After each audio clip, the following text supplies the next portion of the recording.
नमस्कार, स्वागत है आपका वीआईपी न्यूज में। और दीपावली की आप सभी को बहुत सारी शुभकामनाएं वीआईपी न्यूज परिवार की तरफ से। दीपावली, जी हां, दीपोत्सव का त्योहार बेहद खुशी और उमंग के साथ मनाया जाता है। भले ही कार्तिक अमावस्या को आता है, लेकिन छोटे छोटे नन्हे नन्हे दीपक जब अपनी रोशनी बिखेरते हैं तो घर आंगन ही नहीं, समस्त ब्रह्मांड जगमगा उठता है। और 2025 की दीपावली तो बेहद खास है, क्योंकि इस बार तो माला ही माल है। क्योंकि भाई देखिए, जीएसटी के कारण भी बहुत सारी खरीदारियां लोगों ने की हैं और शॉपिंग तो जमकर हुई है।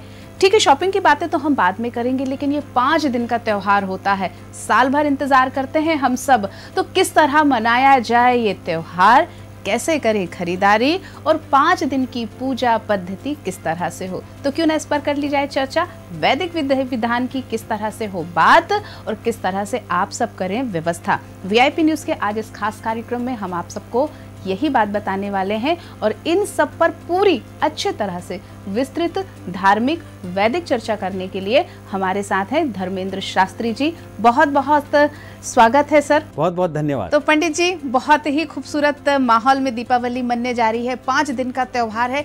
किस तरह से वैदिक विधान से हमारी ये जो परंपरा है ये चली आ रही है, इसके बारे में थोड़ी सी चर्चा की जाए। दीपावली का जो त्योहार है वो आदि अनादि काल से चला आ रहा है। ये धन त्रयोदशी यानी धनतेरस से प्रारंभ होकर के भाई दूज तक लगातार 5 दिनों तक चलता रहता है। कार्तिक माह के कृष्ण पक्ष की त्रयोदशी तिथि से दीपोत्सव महापर्व की शुरुआत होती है। इस बार धनतेरस का जो महापर्व है वो 18 अक्टूबर को है और इस दिन प्रातःकाल से लेकर के सायंकाल देर रात तक धनतेरस का महापर्व मनाया जाएगा। और इस त्योहार में सबसे खास बात यह है कि इस दिन भगवान धन्वंतरी अमृत कलश लेकर के समुद्र मंथन के माध्यम से प्रकट हुए थे। जो 14 रत्न उसमें से निकले थे, उसमें से प्रमुख रूप से भगवान धन्वंतरी अमृत लेकर निकले थे, क्योंकि अमृत तत्व की प्राप्ति के लिए ही देवताओं और दानवों ने समुद्र मंथन किया था। और उसी कारण से धनतेरस का जो त्योहार है यह सबसे जो है प्रसिद्ध हुआ था। तो इस दिन विशेष रूप से भगवान धन्वंतरी का पूजन किया जाता है। चूँकि इस दिन अमृत कलश लेकर निकले थे, इसलिए धन की अधिष्ठात्री देवी माता महालक्ष्मी और कुबेर का भी स्थायी संपत्ति के लिए, अमृत के समान धन की प्राप्ति के लिए पूजन अर्चन किया जाता है। और इस दिन विशेष रूप से खरीदारी की जाती है। नई वस्तु घर में खरीद करके लाते हैं ताकि साल भर सुख शांति समृद्धि बनी रहे। हमारे धर्म ग्रंथों और शास्त्रों में ऐसा बताया गया है कि धनतेरस के दिन जो भी वस्तु आप खरीद करके लाएंगे, उससे आपका जो भाग्य है, आपका जो जीवन है वो 13 गुना वृद्धि करेगा। आपने बताया कि आपका जो भाग्य है, आपका जो जीवन है वो 13 गुना वृद्धि करेगा। लेकिन हर जातक की अपनी एक विशेषता होती है, तो क्या जातक को अपनी राशि के अनुसार भी खरीदारी करनी चाहिए? बिल्कुल, राशि के अनुसार भी। यदि आप राशि के स्वामी हैं, उनकी एक अलग अलग वस्तुएं, अलग अलग धातुएं बताई गई है, उसके अनुसार यदि आप खरीदारी करते हैं तो आपके जीवन में जो नवग्रह है वो आपसे प्रसन्न होंगे और आपके जीवन में सुख शांति समृद्धि का वास होगा। तो हम 12 राशि की यदि क्रम अनुसार बात करते हैं तो सबसे पहले आती है मेष राशि। मेष राशि के जो व्यक्ति है वो लाल वस्तु या फिर तांबा धातु खरीद करके लाएंगे, तांबे के बर्तन खरीद करके लाएंगे, तो उनके जीवन में सुख शांति समृद्धि का वास होगा।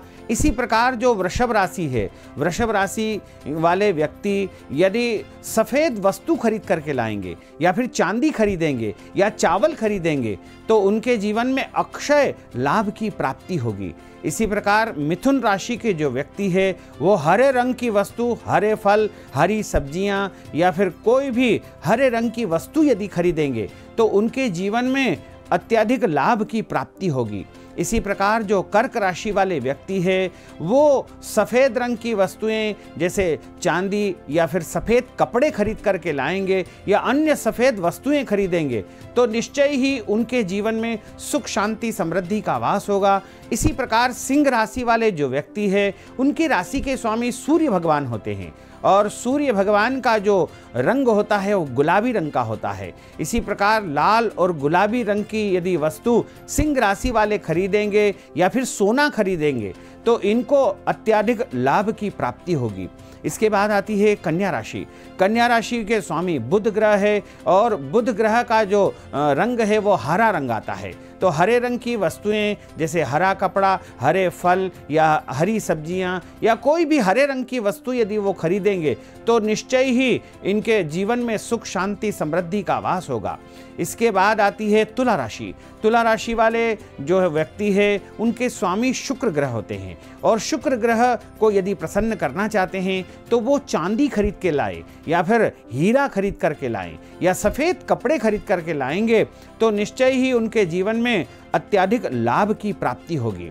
इसके बाद आती है वृश्चिक राशि। वृश्चिक राशि के स्वामी मंगल ग्रह होते हैं और मंगल ग्रह की प्रसन्नता के लिए तांबा, लाल वस्तुएं या अन्य जो भी लाल रंग के कपड़े या लाल रंग की कोई भी वस्तु खरीदेंगे तो निश्चय ही इनको अच्छा लाभ प्राप्त होगा।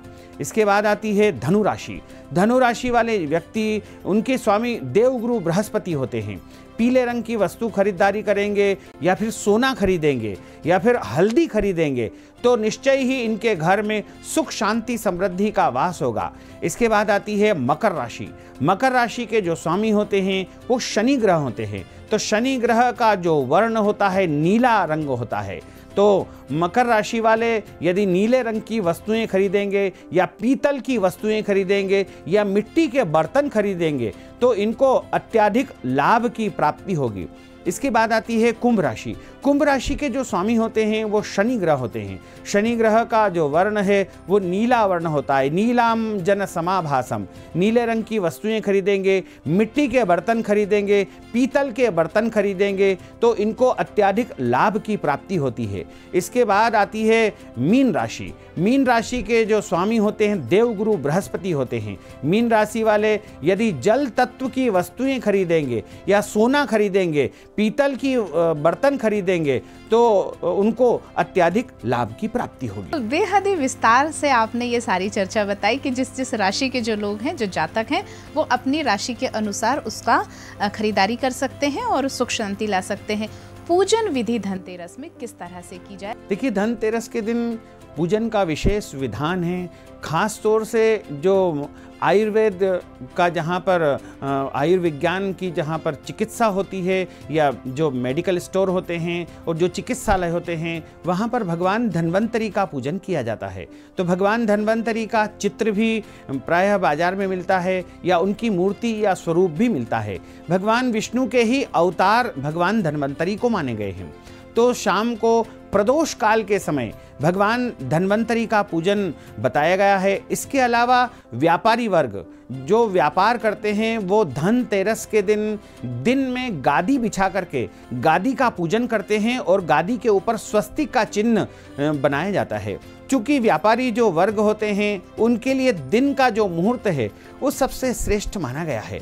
दिन में व्यापार कार्य लगातार चलता रहता है। इसके अलावा जो व्यापार करते हैं वो सायंकाल के समय यानी प्रदोष काल के समय भी भगवान धन्वंतरी का, माता महालक्ष्मी का, कुबेर भगवान का विशेष पूजन अर्चन कर सकते हैं। इसके लिए अपने प्रतिष्ठान के या फिर अपने संस्थान के उत्तर भाग में या पूर्व दिशा की तरफ में एक सुंदर हल्दी या आटे का चौक बना करके उसके ऊपर एक चौकी की स्थापना की जाती है। उसके ऊपर पीला या लाल रंग का एक कपड़ा बिछाया जाता है और मध्य भाग में भगवान लक्ष्मी नारायण की या फिर भगवान धन्वंतरी की स्थापना की जाती है। जो आयुर्वेद का जहाँ पर कारोबार होता है या जहाँ पर चिकित्सालय है, मेडिकल स्टोर है, वो बीच में मध्य भाग में भगवान धन्वंतरी की स्थापना करते हैं। अन्य जो व्यापारी बंधु है वो भगवान लक्ष्मी नारायण की स्थापना करते हैं। ध्यान रखिएगा, कभी भी बिना नारायण के लक्ष्मी की पूजा नहीं की जाती है। जब आप बिना नारायण के लक्ष्मी की पूजा करेंगे तो लक्ष्मी आपके घर में अधूरी आएगी, पूर्ण रूप से नहीं आ पाएगी और आपके घर में स्थिर लक्ष्मी नहीं आ पाएगी। इसलिए आपको भगवान नारायण को अवश्य ही वहां पर स्थापित करना चाहिए, तभी आपके घर में स्थिर लक्ष्मी, अखंड लक्ष्मी की प्राप्ति होगी। तो मध्य भाग में लक्ष्मी नारायण की स्थापना करें। उनके दाहिने हाथ की तरफ गेहूं अथवा चावल की ढेरी लगा करके उसके ऊपर मिट्टी, तांबा, पीतल या चांदी का या जैसा भी आपके पास कलश है उसकी स्थापना करें। कलश के ऊपर एक रक्षा सूत्र बांधा जाता है। कलश के ऊपर आम के पत्ते रखे जाते हैं और उसके बाद भगवान के ठीक सामने यानी लक्ष्मी नारायण के ठीक सामने मध्य भाग में गौरी गणेश की स्थापना की जाती है। गौरी गणेश का पूजन अर्चन करने के बाद कलश का पूजन किया जाता है और भगवान लक्ष्मी नारायण या भगवान धन्वंतरी का पूजन अर्चन किया जाता है। धनतेरस के दिन एक तांबे का पात्र में जो है कुछ भी कौड़ी, सिक्का और अन्य धन संबंधी वस्तुएं रखी जाती है। उसके ऊपर एक दीपक भी प्रज्वलित किया जाता है। ऐसा माना जाता है कि धनतेरस के दिन यदि किसी भी पात्र में, किसी भी कलश में यदि आप धन संबंधी कोई भी वस्तु रखेंगे तो आपके घर में 12 महीने स्थायी लक्ष्मी का निवास बना रहेगा। ऐसा महालक्ष्मी ने ही एक किसान को वरदान दिया है।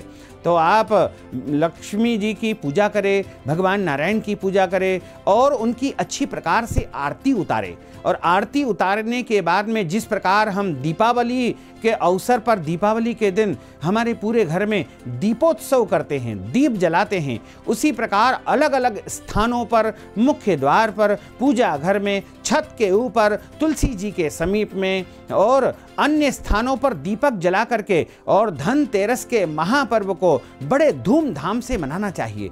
प्रदोष काल के समय पूजन करने का विशेष विधान है। धनतेरस की पूजा गृहस्थ को रात्रि काल में करने का भी विधान बताया गया है। लेकिन जो व्यापारी बंधु है, जो किसी भी कार्य से, व्यवसाय से जुड़े हुए हैं, वो दिन में और शाम के समय प्रदोष काल में माता महालक्ष्मी, भगवान नारायण, कुबेर भगवान का विशेष पूजन अर्चन कर सकते हैं। तो जो हमारे प्रतिष्ठान वाले हमारे जो भी दर्शक हैं वो अपनी जो पूजा अर्चना है धनतेरस की है वो अपनी दिन में कर लें या शाम को करें, और जो गृहस्थ हैं वो शाम को अपनी और रात्रि में पूजा करें और धनतेरस को बहुत अच्छी तरह से मनाएं। शुभ मुहूर्त की बात हम आपसे करना चाहेंगे, तो धनतेरस का शुभ मुहूर्त क्या है? देखिए, सबसे पहला जो शुभ मुहूर्त आता है वो प्रातःकाल ब्रह्म मुहूर्त आता है। जिस दिन कोई त्योहार होता है तो ब्रह्म मुहूर्त भी अपने आप में सबसे उपयोगी माना जाता है। तो धनतेरस के दिन यानी 18 अक्टूबर शनिवार के दिन धनतेरस बताई गई है। सुबह ब्रह्म मुहूर्त का जो समय रहेगा सुबह 4:43 से लेकर के 5:33 का जो समय रहेगा वो ब्रह्म मुहूर्त का रहेगा। इसमें समस्त देवी देवताओं का आगमन होता है।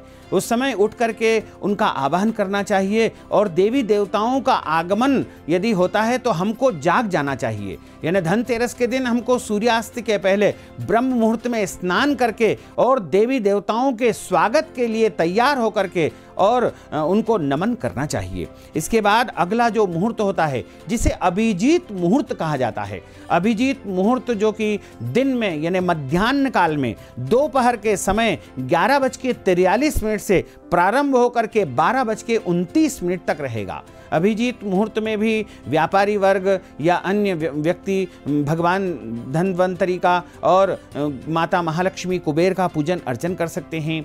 इसके बाद जो सबसे श्रेष्ठ मुहूर्त रहता है वो प्रदोष काल का मुहूर्त रहता है। धनतेरस में प्रदोष काल का विशेष महत्व माना गया है। तो धनतेरस के दिन जो प्रदोष काल का समय रहेगा शाम को 5:48 से आरंभ होकर के रात को 8:20 तक का जो समय रहेगा वो प्रदोष काल का समय रहेगा। इसमें धनतेरस की पूजा करने सबसे फलदायी रहेगी। इसके अलावा जो वृषभ स्थिर लग्न रहेगी, स्थिर लग्न का धनतेरस के दिन विशेष महत्व है, जो कि शाम को 7:16 से प्रारंभ होकर के रात को 9:11 तक रहेगी। यदि हम चौघड़िया के अनुसार धनतेरस के शुभ मुहूर्त देखना चाहते हैं तो सुबह 7:30 से 9 बजे तक शुभ का चौघड़िया रहेगा तथा दोपहर में 12 बजे से लेकर के 1:30 बजे तक चर का चौघड़िया रहेगा और दोपहर 1:30 बजे से 3 बजे तक लाभ का चौघड़िया रहेगा। इसके अलावा 3 बजे से लेकर के 4:30 बजे तक अमृत का चौगड़िया रहेगा तथा शाम को 6 बजे से लेकर 7:30 बजे तक लाभ का चौगड़िया रहेगा। रात में 9 बजे से 12 बजे तक शुभ और अमृत का चौगड़िया रहेगा। इन मुहूर्तों में यदि आप धनतेरस की पूजा करेंगे, खरीदारी करेंगे तो निश्चय ही आपके घर में सुख शांति समृद्धि का वास होगा। अब बात करते हैं कि धनतेरस में यम की पूजा भी होती है, इसका क्या विधि विधान है, किस तरह करें हमारे दर्शक, इसके बारे में बताएं। देखिए, धनतेरस के दिन हमारे घर में यमराज की पूजा करने से अकाल मृत्यु का भय कभी भी नहीं रहता है।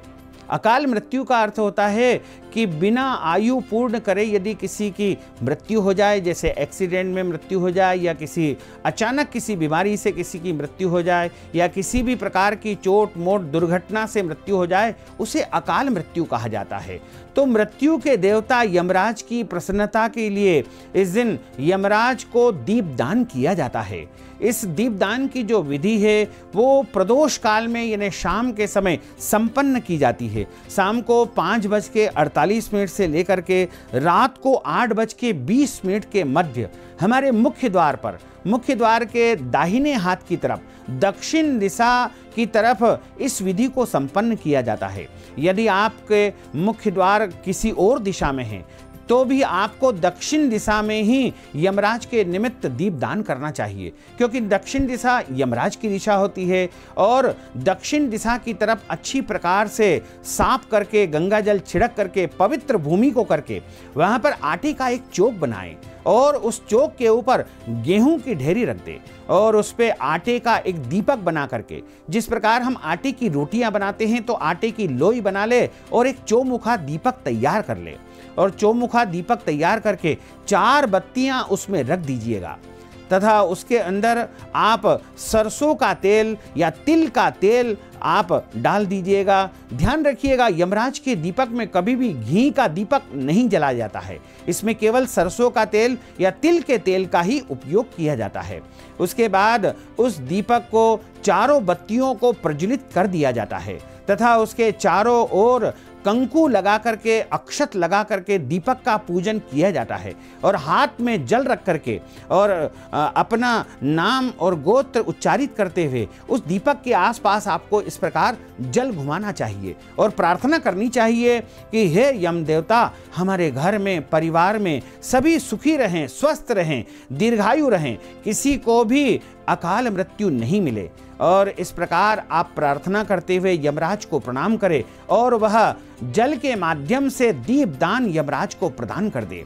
थोड़ी देर के लिए वहां पर बैठ करके ध्यान कर ले और अगली सुबह जब दीपक पूरा जल जाए तो सुबह के समय उसको किसी भी जलाशय में या नदी में, तालाब में, कुएं में, बावड़ी में कहीं पर भी जाकर के विसर्जित कर देंगे तो आपके घर में कभी भी अकाल मृत्यु नहीं आएगी और यमराज आपसे हमेशा प्रसन्न रहेंगे। तो बिल्कुल, धनतेरस का जो त्योहार है वो हमारी सभी दर्शक धनवंतरी की पूजा भी कर सकते हैं, कुबेर की पूजा भी करें, साथ ही साथ माँ महालक्ष्मी की, विष्णु के साथ उनकी पूजा जरूर करें और साथ में यम की पूजा कर सकते हैं। तो इस बार का जो धनतेरस है वो आप सबके लिए शुभकारी हो, ऐसी हम कामना करते हैं। फिलहाल दीपावली के खास कार्यक्रम में इतना ही। मुझे दीजिए अनुमति। नमस्कार।